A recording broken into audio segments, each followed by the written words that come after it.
Hey, what's up, everyone? It's like midnight. What time is it? Yeah, it's a little after midnight. Just coming checking on my eggs, protein, gotta stay in shape. So I did promise you that I was gonna give you the 5 tips that's needed in order to be successful making that $1,000 a week. I gave you 5 mindsets last week.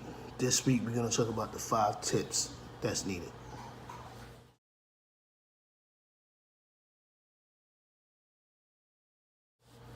Tip number one. Tip number one is being you have to find the opportunity. Go out and find opportunities, meaning you just get up. You could walk to different places. One of the things that I did was I was walking down Oceanside, California. I stopped at one business, and I know I have a good following on Instagram. I have a lot of followers and a lot of supporters. So I went to one of the pawn shops, right? And I spoke to the guy, and I said, the stuff in here is pretty nice. I'm like, how you doing? He was like, we're doing okay for business. I'm like, well, let me add you on Instagram or your social media. Like, we don't have one. I'm like, what do you mean? I said, you have great clientele, definitely, if you have it, Instagram. He wasn't a fan of social media. When I explained it to him, show him mine, he was pretty happy. So these guys paid me to go make a social media for them, right? And I might take a picture with one of their watches, showing it off. I might take a picture, and in return, they give me money, they give me jewelry, they give me just items of anything of my choice in there, pretty much. So the opportunity, and I wouldn't be able to make that opportunity unless I got up and go out there searching. So I have that store that I do social media platform for. Then I have about 4 or 5 stores lined up, and they're like paying me pretty good just to do normal shit that we all do, just be on Instagram and make them look good.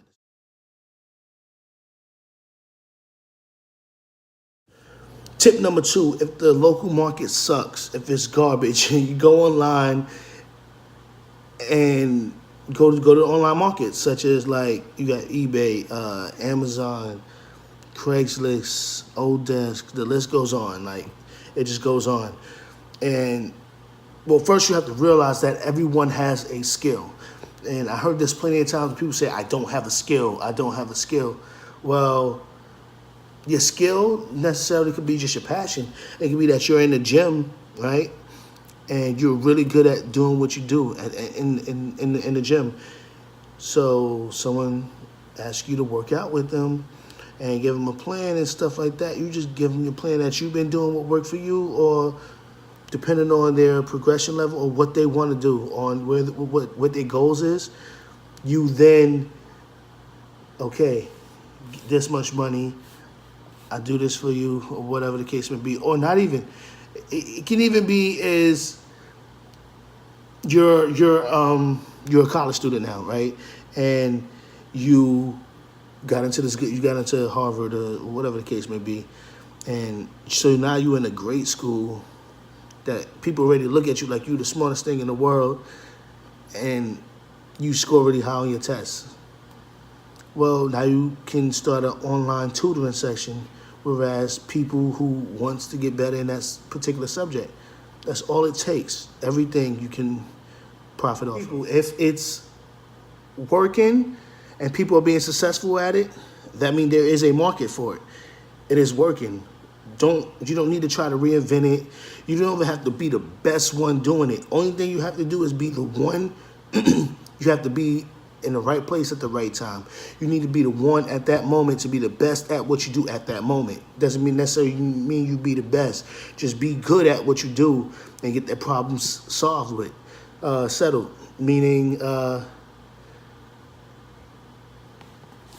have a problem, a major problem right now, and I need it to be fixed right now. And just because you're able to fix it at that moment, they're willing to pay 100 times more than what that item is actually worth.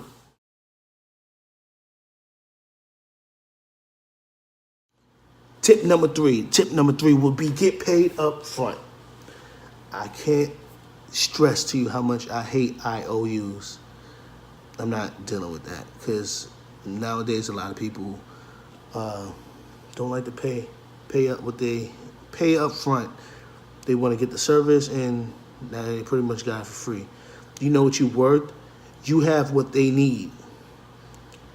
If they're not willing to pay you for your service up front, they can go find someone else because now they got to put in the extra time of looking for someone or searching and doing research on something in order to get their problem solved. They have to go search now when they have someone right there in their face at that moment that can do it. So my whole philosophy on that is give me my money right now, and I will definitely get what's needed to be done. But if you don't want to give me my money now, I have my skills. I can take that someone else. There's always going to be someone else that would need your help. But if that person, that problem must have not been a burden problem for them to be able to take care of it right there at that moment. Because if so, hey, listen, if it's an arm and a leg and they paying for it, then I'm going to go out and,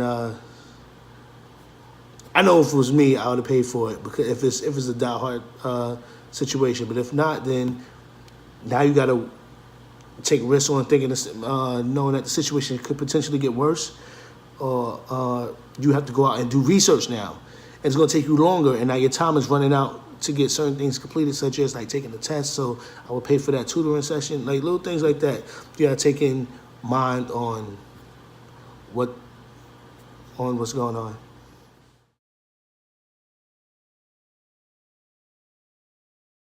Checking my eggs right now. Yeah, looking pretty good right now. So again, tip number 4, right? Tip number 4 would be you want to find a hole in the market. You want to, it's called leverage arbitrage, right? So with that being said is you pretty much take in what something is worth and what you can get it for, and that big gap is your profit on what you made on the actual product or whatever the case may be. Leverage arbitrage, and you have to do your research. You have to do research and make sure you get yourself into. They look like they're done. Just pour this excess water out,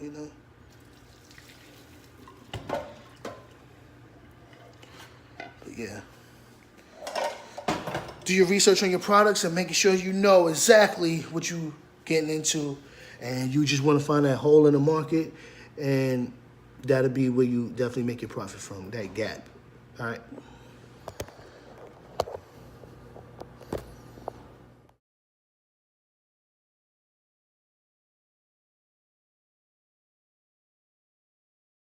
The time has come, people, the 5th and final step, which would be you have to take your niche, your particular skill set, and increase the prices. What I mean by that is you need to be, instead of giving a generic answer, you need to be more specific, right? And when you become more specific, you increase your value tremendously and not even know it. For instance, I love going to the gym. Consider myself a gym rat, a gym shark, or whatever the case may be, right? Someone sees me in the gym, I want to work out with you. All right, good to go. I'll show you this, and we can work out my price here. Rather than I'm saying, listen, I am a physique coach. So rather than me saying I'm a physique coach, this is what I'm working on, and this is what you'll get. And so I work in, or I could have said I'm a bodybuilder, or I'm so-and-so, like, be more specific, meaning you can charge more because you're not giving them a fucking umbrella. You're being more fucking direct on what you mean and your specialty, pretty much. So you need to be more specific on what you do. Same thing with cleaning. If you was a cleaner, if somebody came in and say, hey, I'm a cleaner, people who typically pay about like $60 for cleaners, $80 for cleaners for that one day or whatever the case may be to come clean their house, right? Rather than if you say that you are an organizer, right? A home organizer, and you do things like this and just let them know you're not a cleaner. Although it might still sound the same, you're not, right? Because when you say the home organizer, you could get paid, what, probably like $200-300 right then and there to the customer's head that you are receiving a deal. Less money rather than having me come clean for one day making $80. I come in once a year and you pay me, or once every month, you pay me $300 right then and there. So instead of you paying me $80 every time you need your house clean, you pay me that one time. I don't come in for about a month or two. And now you just saved a big deal of money and things like that. So get your niche, be more specific rather than general, and you definitely will increase your prices just like that. I told you I would give you those answers, right? Now, I gave you the 5 mindsets last week. Just now, I gave you 5 tips, right? And all of it ties into being able to make whatever you set your goals to, but I was always saying $1,000 a week, a day, whatever case it may be, whatever you feel like you deserve, I gave you the tips on doing so. So it's your choice on to making it happen.